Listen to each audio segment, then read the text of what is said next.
keyboard. Is that a Korg? No, that's a M Audio Keystation Mini 32. Right. And it all runs off of the iPad. Oh, right. Yeah, you plug it in directly through the camera connection kit. Yeah, there's no batteries or anything. So if you want to be totally portable, some headsets or the built-in speaker and that, and you're all set to go, I guess. Yeah. It's kind of neat. It is, yeah.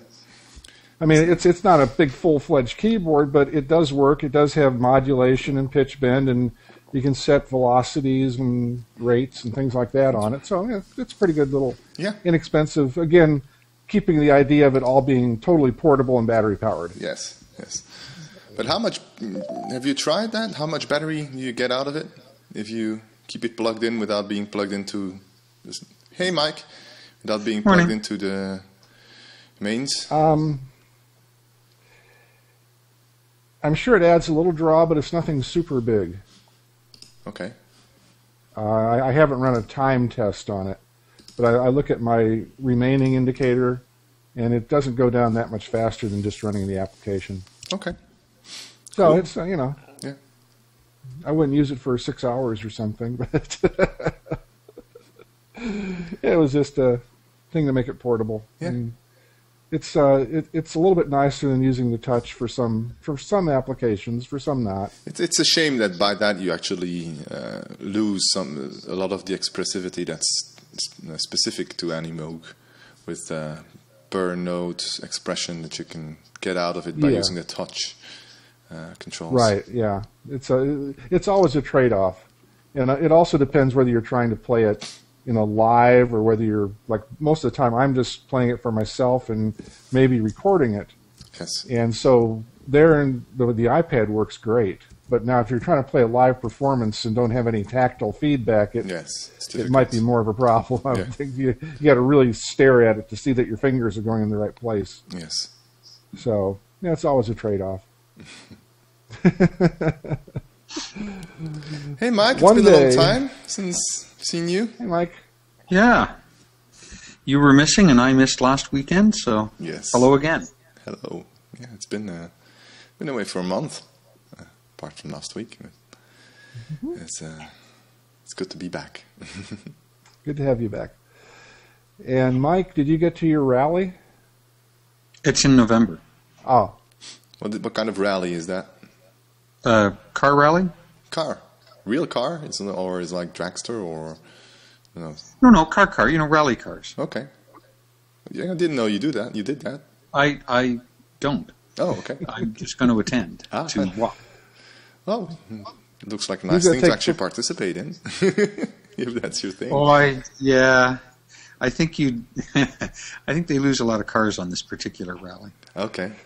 Well, they've got cars built especially to be demolished. No, but rally cars take a beating. Yeah. They wind up on their head a lot. I suppose that's part of the fun, and then trying to repair them and stuff like that. It's I suppose. It's quite an extensive sport. They spend a lot of money modifying the cars, and they look kind of like little, almost economy cars, except the things have like 400 horsepower and special chassis and suspension, and they just go crazy fast. Right. On these back roads and ice and snow and. So is this like a small closed circuit thing where you can really watch, or do you kind of sit there and they whoosh by and then you have to wait for half an hour, or? It's a fairly long event, I think. Like, it's a day-long event. I just sent you a link on chat. You want to look at it? Hey, Tim. Howdy, morning. Yeah. Yeah. Well, yes, it is. It is AM here now. AM on Tuesday, huh? That's it. Yes. I have a brief question that maybe you probably explained it, and I just didn't catch the explanation properly. Well, then I'm not going to explain it anymore. No, just kidding. I have to go back and watch the video. Multi-timbral.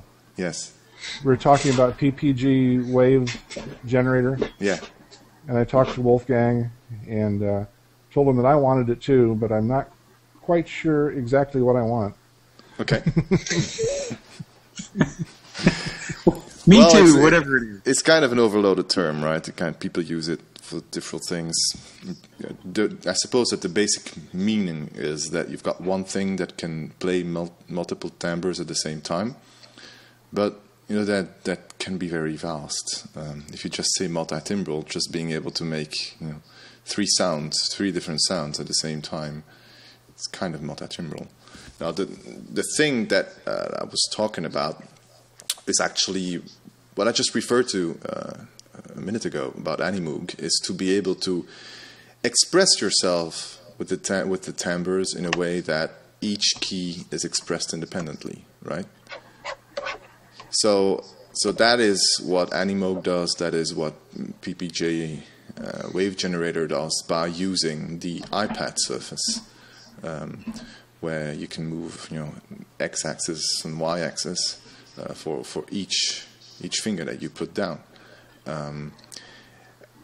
But MIDI has no real concept of that. So the way that people have been doing that, and that it kind of started, I suppose, with the MIDI guitar, and then other electronic instruments started doing that also, is by using the MIDI channels as a way to do expressive multitimbral polyphony. So that instead of using one channel per instrument, like a physical instrument, which is what it was originally designed for, it's like one channel per note. And then you can send out pitch bend, MIDI CC for each note individually up to 16, since you've got 16 MIDI channels.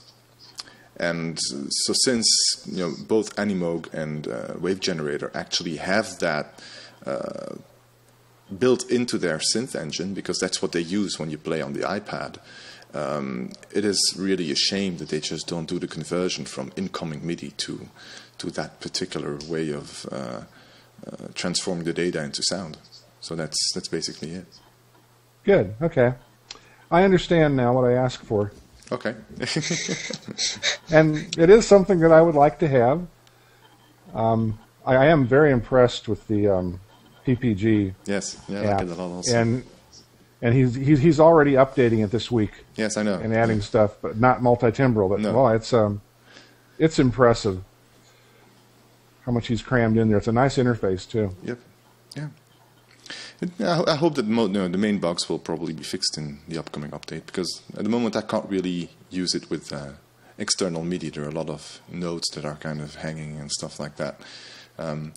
Interestingly, Animoog had that in the first version also. It seems like any iPad synth has to do something about that, code around some things, I suppose. Yeah, I've just been using that keyboard I showed you, and that's worked fine so far. Really? But yeah, okay. All the notes work, and the pitch bend and the modulation buttons work, and I can set it up, and in fact, you can even watch what CC you're sending. Yes, I've seen that. And what the value is, because it has buttons rather than wheels. So you program the rate that the button increases or decreases. Mm-hmm. And everything's worked so far, but cool. I haven't done everything with it, obviously, because I can also send CCs rather than just standard pitch or modulation, and I can program the keyboard to do that. So. Yeah, but it's amazing. That's all I can say. I think it's kind of weird, actually, if you think about it. Those are, like Animoog and Wave Generator. Those are like synths that they stand apart. They're kind of different from anything else that you see in software synthesizers. But they've only come out on the iPad for the very simple reason that the iPad provides an interface that allows you to do per note expression. And that's why they've waited until releasing that. So I'm kind of interested what is going to happen in the next coming years as there will be more instruments that allow to play per note expression. once it seems to me obvious that the next, the next path for them to follow is to just port that to run on a Mac. It's actually almost exactly the same code, uses the same frameworks, and they could very easily make an audio unit out of it. It's really not that much work. So I'm kind of interested in seeing where that will go, because it seems like such an obvious step. It's also it does. Yeah. I mean, of course, and I don't know all the details, but it seems like you're getting a lot more power on a MacBook than you have on a iPad. Yeah, you can about power, memory, and 10, 20 times more. Yeah. So it seems like a logical way to go. Yeah. I just don't understand the marketing aspect of it exactly. I mean, it seems like stuff for the MacBook is more expensive than stuff for the iPad. And I don't know why or wherefore, but that just seems to be what I've noticed. Yes, well, that's a trend that was set in the App Store, regrettably. I'm not very fond of that. I think it's not a really good way to move the software economy. That's just my point of view. Yeah. So counting on quantities making up for, pay for someone, because apps can get cheaper, but renting gets more expensive, food gets more expensive. So it's not as if our living expenses from people making software are getting cheaper. So the only way to compensate for that is to count on quantity and not, which means that you rule out, things that might be very specific and very strange, but cost more. As soon as you release an app like that on the iPad, you really get shot down. Even if you spent 3 years of your life working on it, it doesn't matter. If it costs more than $30 is already like, oh, this is expensive. But $30? Come on, that's a meal in McDonald's. So I think that's kind of regret. It's a shame that this is happening. I think what's happening on Android is even worse. It's kind of making free software the standard.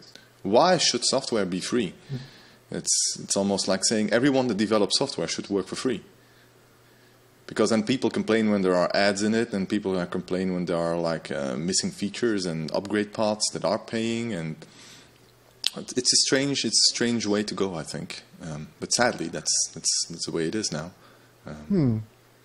Yeah, I tend to agree, and I'm also partly guilty myself of having a similar consumer look on the thing, I guess. Same thing. Oh, $40, that's too much for an app. But $40 for a plugin, that's cheap.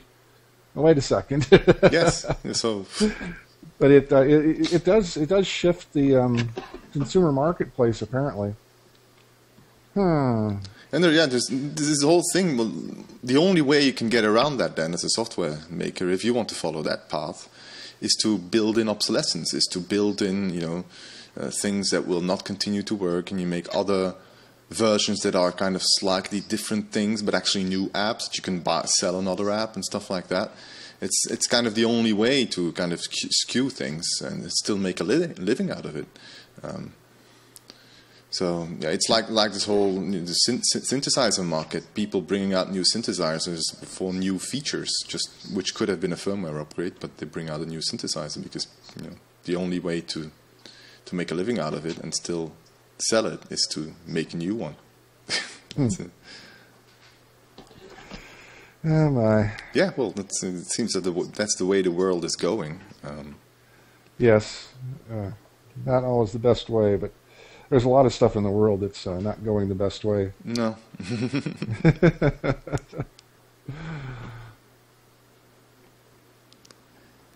Yeah. Yes, I've got a slightly different camera this week. Oh, it looks good. Yeah, on my laptop this week, I was getting some CPU overheating issues, which is a problem because it's just gone spring, which means it's going to get a lot warmer. Yeah. And so I think I took the heat sink off, and I've got the thermal paste has really died. So I'll So I have to put some more of that. And, yeah, these things happen. And put a ventilator on it if you can.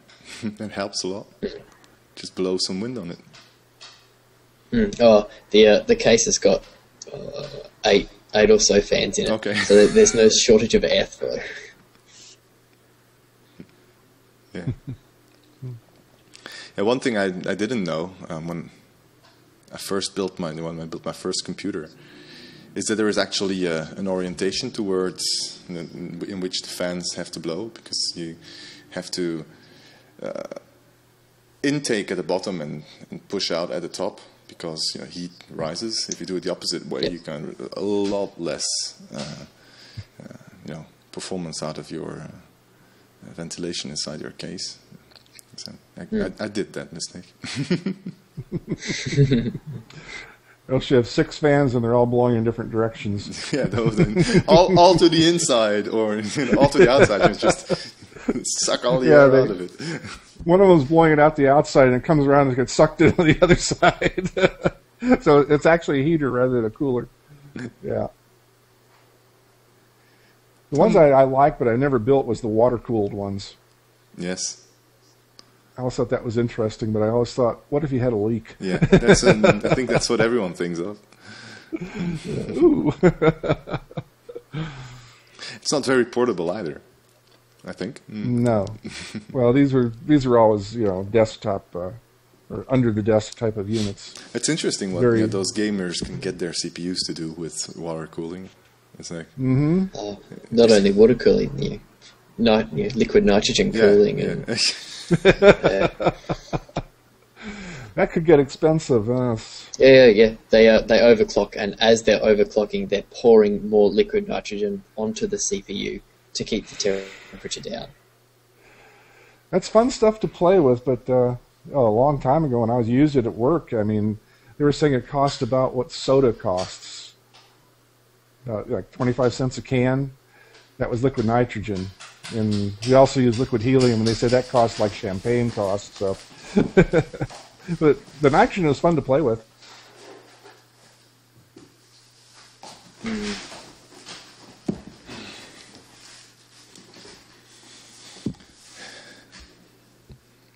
Yeah, I had to wake up my dog because when she starts dreaming, you can hear her walk in her sleep.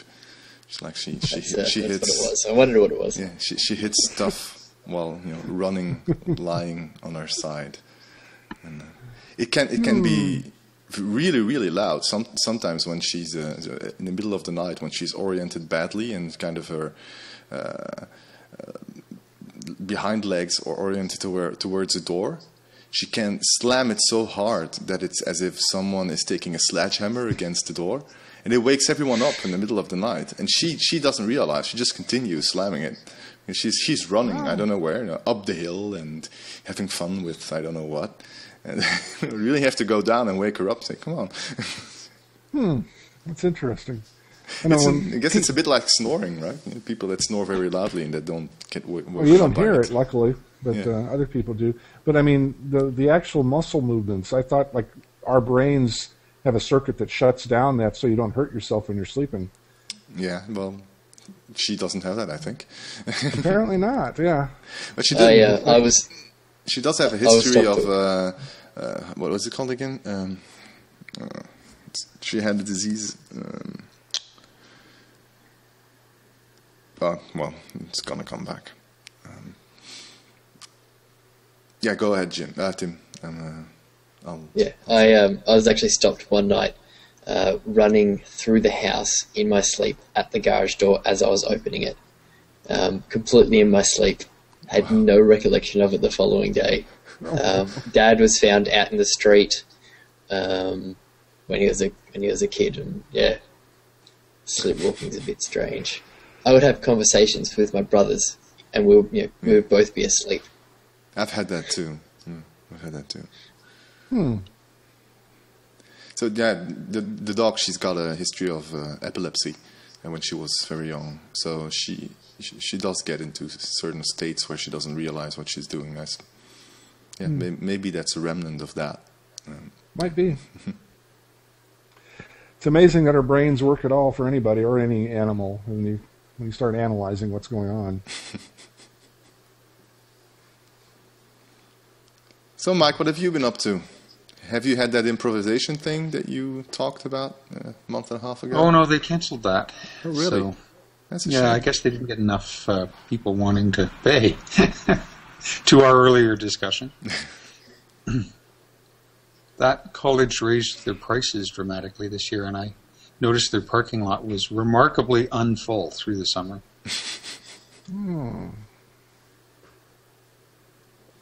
So musically, the answer is basically nothing. I've really been mostly taking pictures. Oh, yeah. And I think this week I might head down to Toronto because Canon CPS is set up at the... Well, that's a nice picture of Mike. Yeah. International Festival. Ooh. Oh. Well, another picture. That's a good mugshot. I'm gonna keep that there. He's working you again stalled. now. You're working again now. But Oh, You okay. stalled, Mike. It was a nice picture. Just as you said, I'm mostly taking pictures. It took a picture. Yeah. Maybe it's a built-in feature of Google Plus.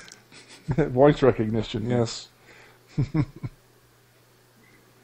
I want Google to give me lots of money. See that happens.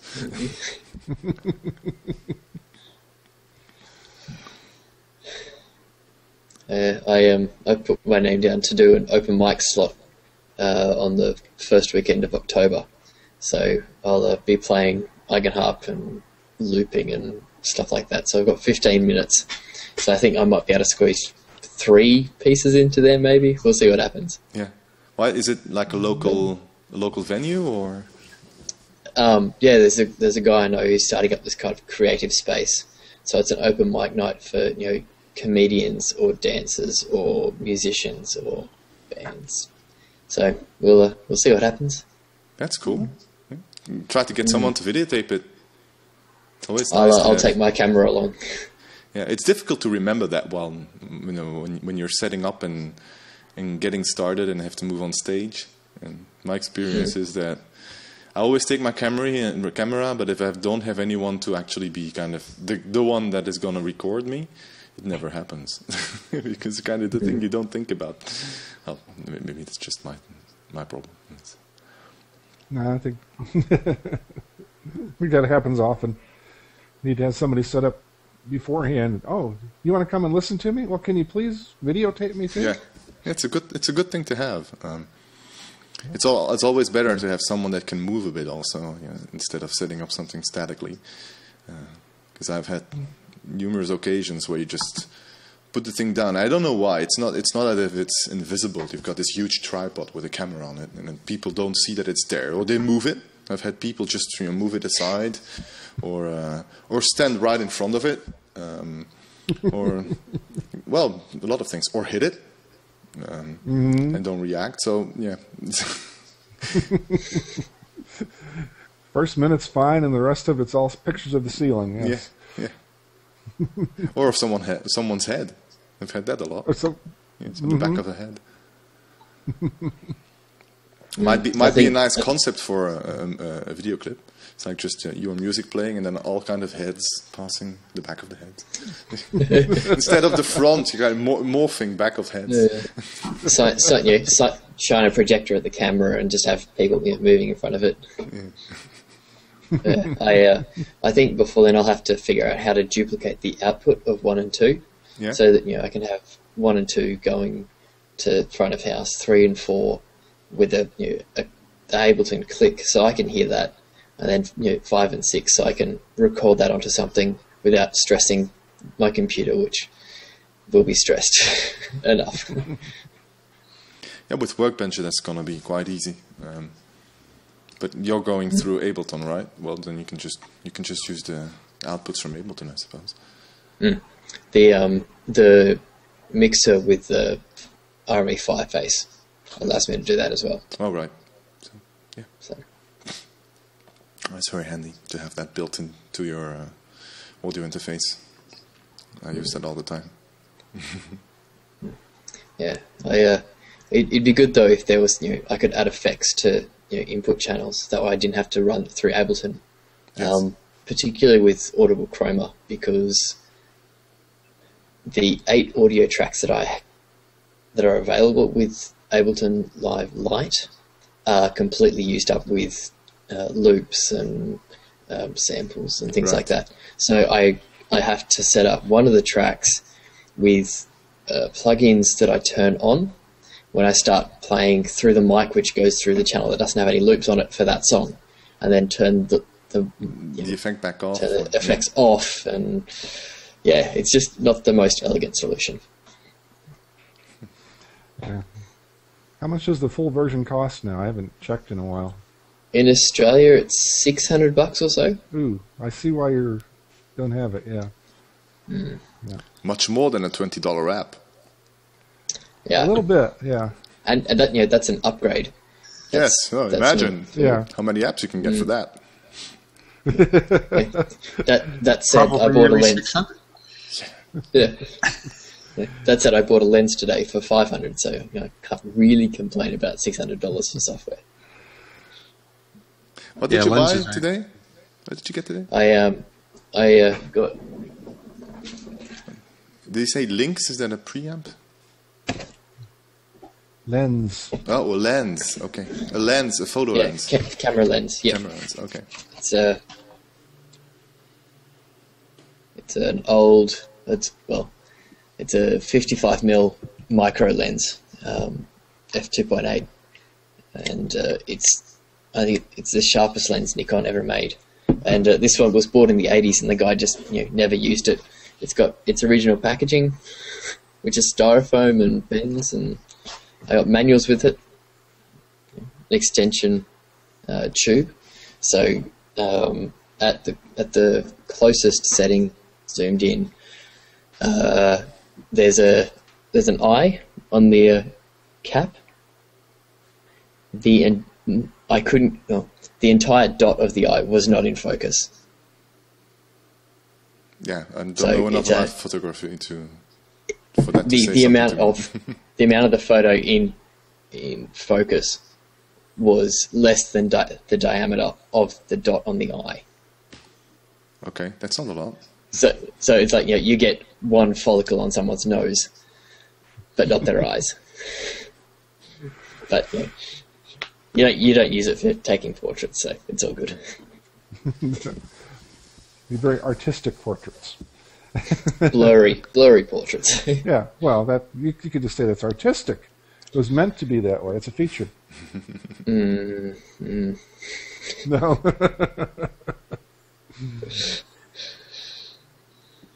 Yes, that was my purchase today. I'm sure I did stuff during the week that I just can't remember what I did at all. I think I worked on getting visuals happening so that when I trigger loops in Ableton, it actually triggers the right videos, and converting the 1080p videos to 640, 480 so I can actually render them in real time. Right. Yeah. So kind of those non-creative things. Oh, actually, I wrote music and got paid for it, which was awesome. Wow. What was that for? Yeah, it's the first part of a documentary that I'm composing music for. Oh, is that the one you've been working on for a long time?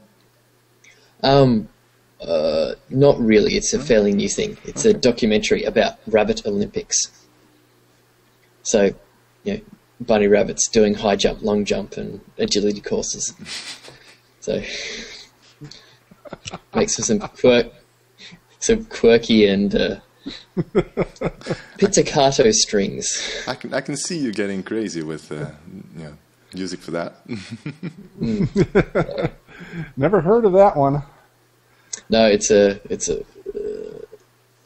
low budget one that we'll probably send to ABC, which is like the government funded television network in Australia. Yeah. Well, and if it gets picked up, I'll get paid to write some more music about dancing dogs and all sorts of things. Be the wildlife composer. It's good to get paid for doing musical stuff. Definitely, yeah. It's quite rare. Yes. Yeah, I haven't done much besides record that video. It always That's takes very good. I liked it. It always takes so long to get stuff set up and rehearse, and I enjoyed that cover. Take 30 takes and throw away 29. You have to listen to them all. I'm always impressed when anybody manages to bow using the strip controller. I've never ever managed to master that. Takes practice. Takes quite a lot of practice. But I really wanted to do with the strip controller. It's once you get a hang of it, it feels very, very natural. The only thing that is frustrating about it is that as you move down the body of the Eigenharp, the length at which you can bow reduces because you reduce the amount of travel that you have. So it's kind of a whole different skill set. It's different than with a real bow. With a real bow, you always have the same length that you can use. So you kind of have to adapt. And I think that's the most difficult part about it.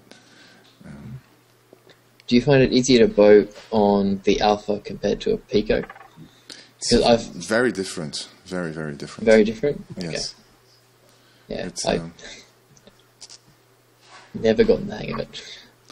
I think the problem I have with the Alpha mostly is the fact that it's leather, and against your skin, if you start sweating a little bit and it gets hot, after a while it can start hurting.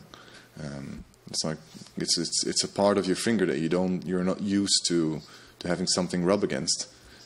So you got to be careful to not get any blisters. This hand is, the tips of my fingers are very resilient from the guitar strings, but anything else is, it's a little bit red now. This finger from bowing. But I prefer it than breath control or percussion key. It's like the amount of travel allows you to get quite nuanced. It sounded very good. Thanks. I find it often when I'm using it, the note will jump up into one of those upper harmonic partials and not actually have the fundamental tone. It's because you don't give it enough vibration, actually, because you don't give it enough energy. So you go. You once you get that under control, you can get them out when you want. It's a little bit like getting these upper harmonics on the guitar. Also, it's you've got to learn learn what the energy is that you got to put into it to actually simulate that. Get the string model going, and then there is also if you are doing it very slowly with a little bit of energy, then you get very quickly in those upper harmonics. Right, it's kind of like half, just holding your finger on top of the note rather than actually pressing the note down. It's got nothing to do with the keys. It's really the string. Yeah. The strip controller. Yeah. Okay, sure. The keys, if you press them harder down, you'll get more noise. It's like more noise when the bow hits the strings or when it starts making a movement.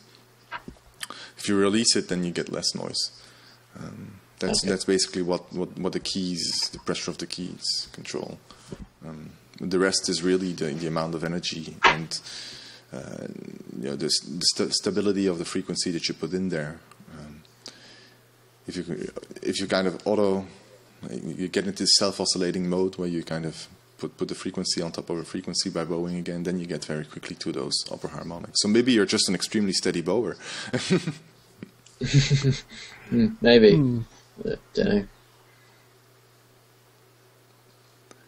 Yeah, so I think it's actually easier on the Pico because that surface is.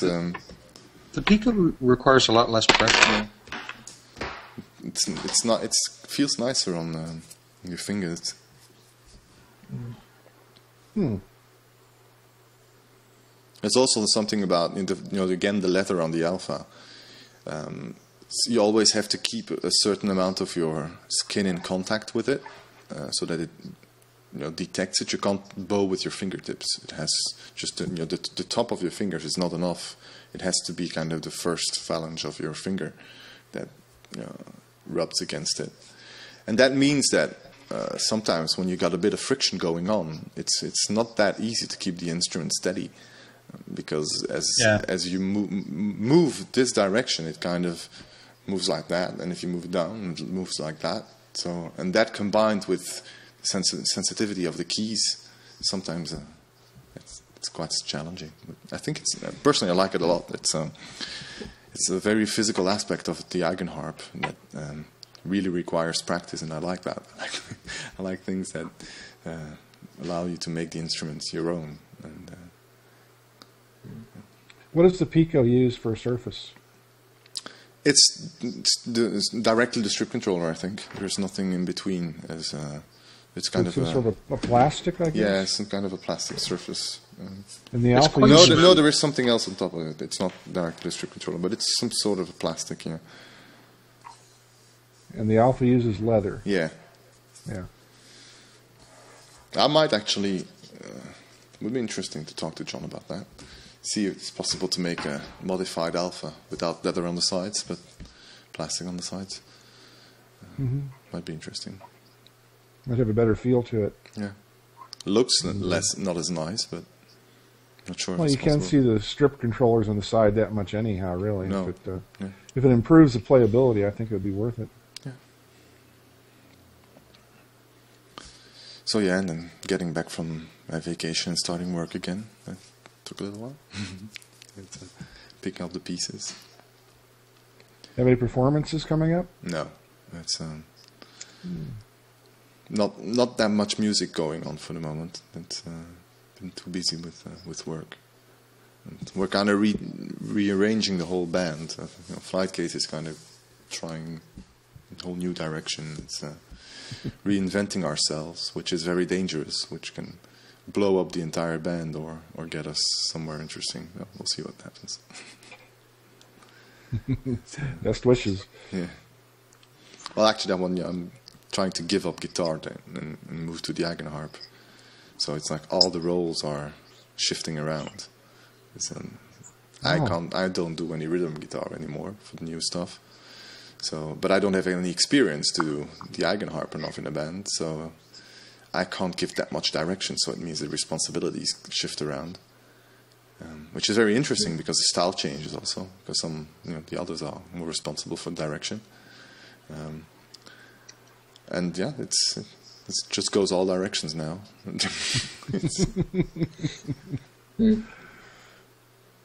Yeah, I've played in a band a couple of times with the Eigenharp, and I actually really enjoy playing it that way.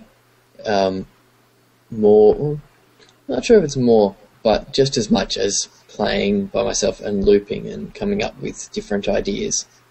And because you can play so expressively on it, and there's not a click track that you have to keep playing with because there are other people and you can move the tempo around. And yes, yeah, I really enjoyed it. It was good. I think it's very challenging to actually find sounds that work in the context of a band.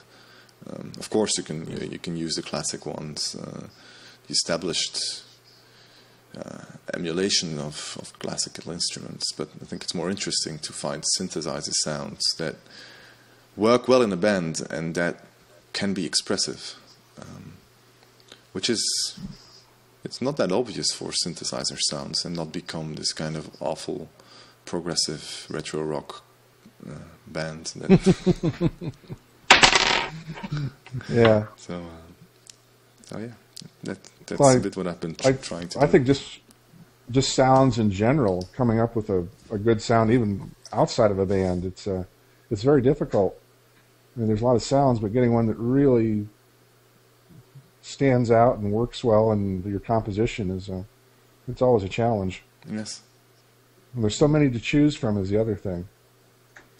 Yeah, at some point it's like, I'm not going to choose anymore. I'm just going to start from scratch and see where I end up with. And sometimes I feel that that's the better approach, because you're just clicking through. No, that's not it. No, that's not it. And often it's just a small thing, but you're not bothered in figuring out how the sound is created.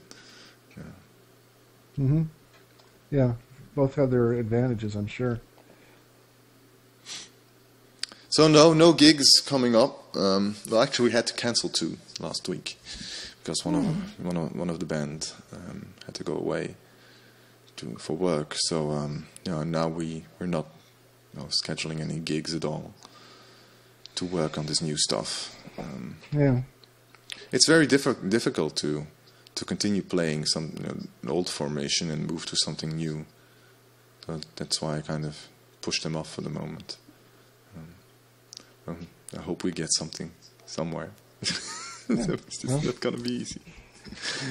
I hope so too. Playing live is a wonderful thing to get involved in. Yeah. I miss it. So I've been working on end of last week, finally getting the iPad version of Stage out there. So that's now on the top of our priority lists. So that's going to be good. Hoping to get done with that in a couple of weeks. Oh, that would be so nice. Yeah. I've been waiting for that ever since Antonio showed me his. That's partly why I bought the iPad. I know. I want to put Stage on my iPad. But by the time it comes out, I'll have my iPad full up of all sorts of other applications. No room for Stage. I don't know where to put it. Oh, I'll definitely delete other applications. I'll tell you. I'll have to buy a second iPad. Yeah, that's a little bit expensive, but sometimes I wonder about just linking a whole bunch of iPads together.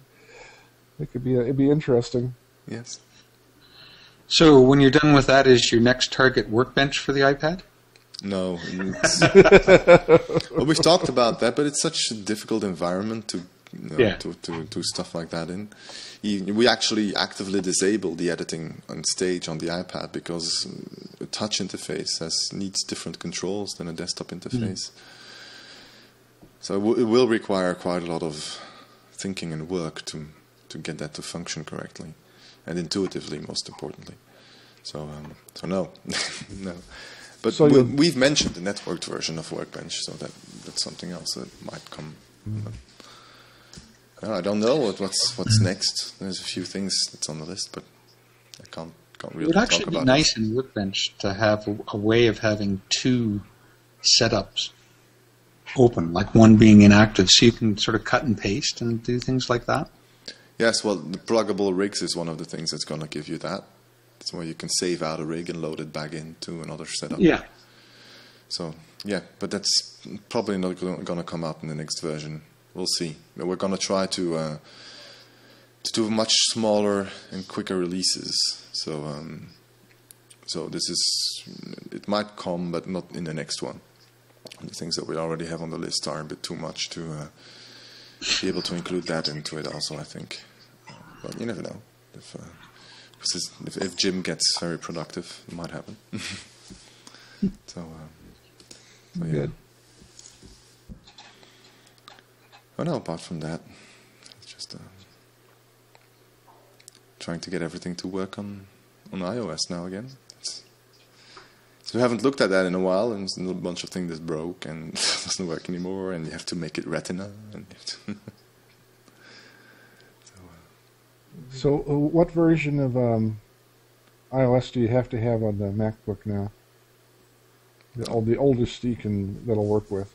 I don't know. I don't think we're gonna go, back that far. It's I don't know. It's probably the latest one that's available. I'm not gonna test ancient versions of iOS.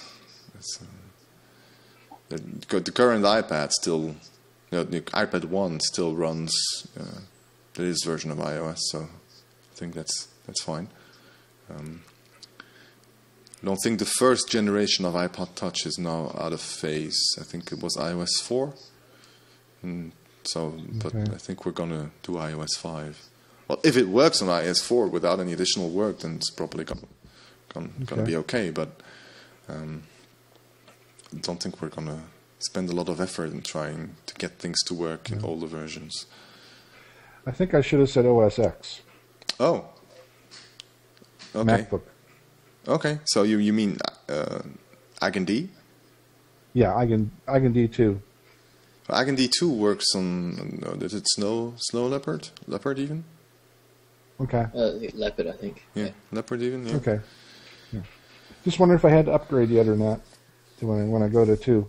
Yeah, no. I don't think so. Leopard. I don't think so. We left behind Tiger for Eigenharp 2. No, I think mine came with Snow Leopard, and that's what I've been using all the time. I'm running 10.6.8, which is Snow Leopard. Yeah. I think that's what I have. On both my laptop and my Hackintosh audio computer. So, Good. there's no problems there. The internal MIDI works, and everything's rock solid. Yeah, we compiled it on Leopard. I know we compiled it on Leopard, so it's a bit frustrating because you can't compile for Leopard on macOS Mountain Lion. They dropped support for that. You have to go back. Snow Leopard is the latest one, I think. Yeah. Okay. I think so.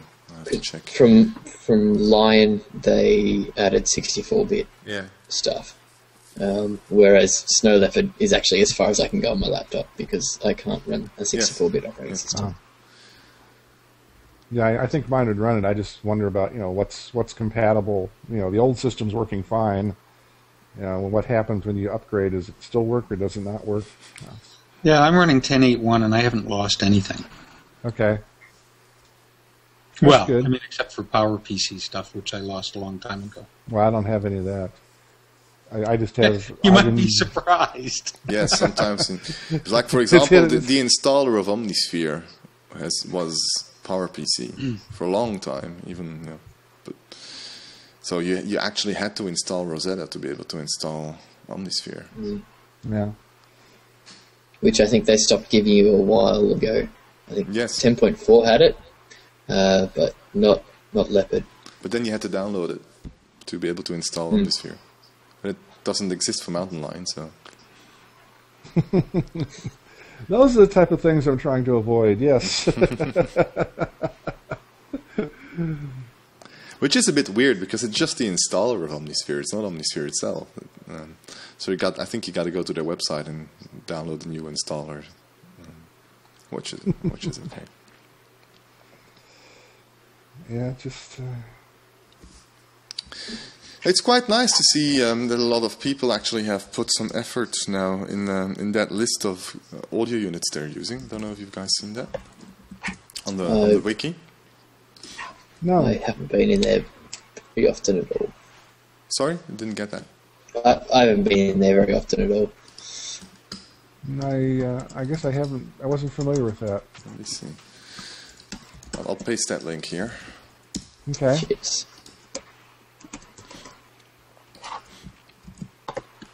So basically, it's a list of audio units and VSTs that people are using their Eigenharp with actively. That's good to know.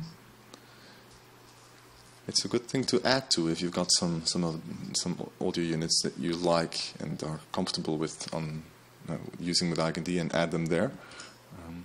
Yeah, sure. Yeah. Good. I'm still going to add mine, but haven't had time yet. Kind of rearranged the layout a bit. I can add a couple to it. It's a good thing for people to know about. Kind of focuses the choice of software instruments to look at, I think. Yeah, I have Complete 8. I guess is that the latest one? Yes. The most recent. I have that, but I do have a few other audio units that I've picked up along the way for freebies or not too expensive. I'll have to go back and look through that. But the thing here, though, is that you're actually those are the audio units that people are really using, not just have it. So understood. Yeah, it's a difference. I would have to make sure that it works very nicely. Yeah. But now there's a place for it. I can do that sometime in the future. Yep. So that has been kind of lingering there for many months. Don't know who started it, and then all of a sudden, last week or two, a lot of people started adding stuff to it, which is cool. Good. I think I may have tried that a long time ago, and I didn't know how to operate the interface right or something, and I wound up being a subheading under subheading under subheading. It wasn't really where I wanted it to be. Right. It was there, but you had to really dig for it, and I just didn't go further into learning how to use the interface right or whatever. I have to go back and revisit it now that I'm smarter. Yeah, there's a lot of stuff there I've never even heard of. I've never heard of 2C audio. No? No. It's very nice reverb plugins. You kind of... Well, before Valhalla Room came out, there was kind of to go to reverbs to look at, but they're still very good. I don't know if you guys know. I should add it probably. I haven't taken the time actually myself to just add a couple, but not everything. I don't know if you guys know about Valhalla Room. It's really, really good and very cheap reverb plugin. And there's the Valhalla mod, I think. Yeah, it's got the delay, mod. the delay one. Well, the over mod, yeah. And Shimmer is also nice. Well, it's a couple of nice plugins there.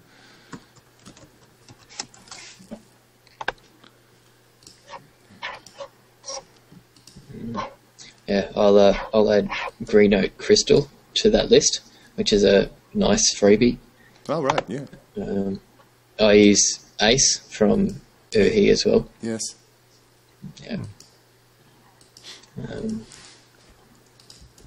I tried the demo of that a long time ago. It was sounding very nice. I didn't buy it.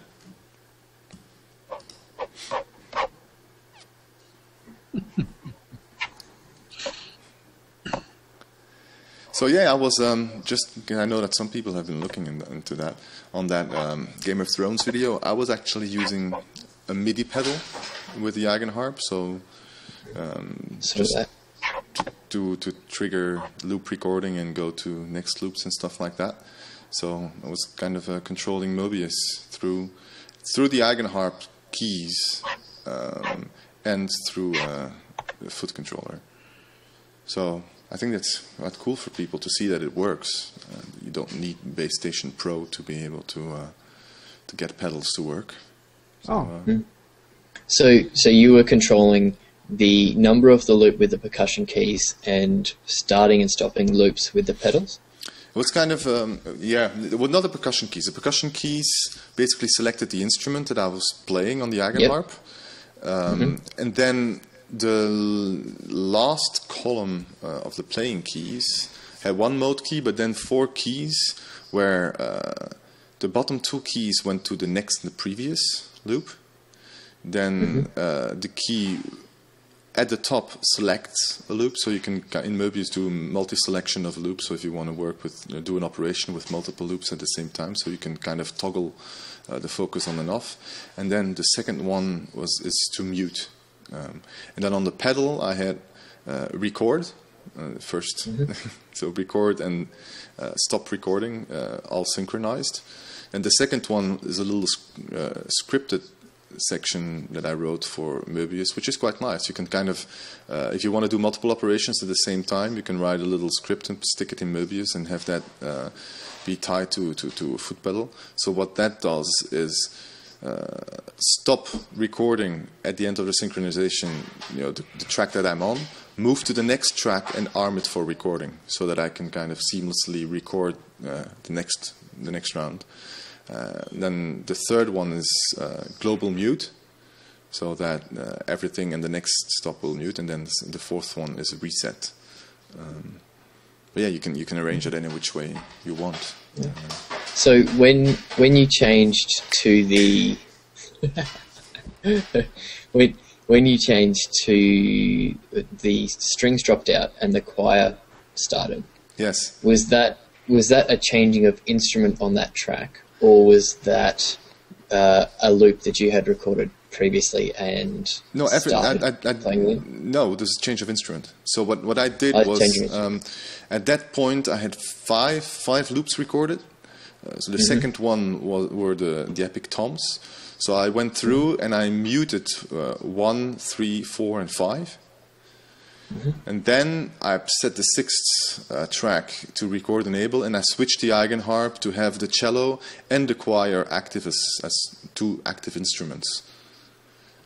So Okay. so when those 4 tracks went to mute, I started playing with the choirs and the cello, which were then recorded on their own track, and then just looping as usual after that. I'm really liking Mobius. It takes a little while to get into, but it's very powerful and it works well now. The first version was a bit buggy, but now it's really nice. And it's free. So, Yeah. No complaints there. so how is the foot pedal connected in? It's just USB. USB into the computer? That was my a foot pedal that I don't really use anymore. It's kind of the first audio gear that I bought when I started back doing music a couple of years ago. It's Guitar Rig foot pedal. It's a very bad audio interface in there, but it also is a MIDI controller. And actually, if you look at it, it's not that expensive for a programmable foot pedal. So. Okay. So that's what I've started using it for, basically for the Eigenharp. It's got eight switches that you can fully program. You can kind of set it to NECC and then toggle trigger, gate, whatnot. And then a continuous pedal that you can also set to whatever you want. And it's USB power, then it shows up immediately as a MIDI input, which is quite handy. Yeah, Yamaha built a few of those. The prefix is MCF, which I think is MIDI controlled foot switch or something, and they got 8 switches on them. And yes, I mean you could drive over them and it wouldn't break them. They're fairly sturdy. Yeah. It's a shame that the audio input and outputs on that pedal are really not that great, because that would be a very nice compact solution.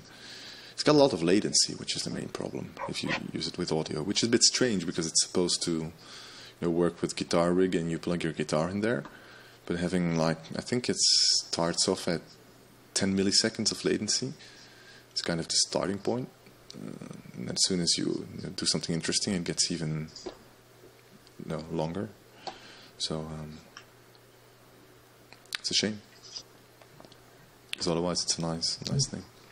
Maybe that has improved in later versions because it's really the first one that came out.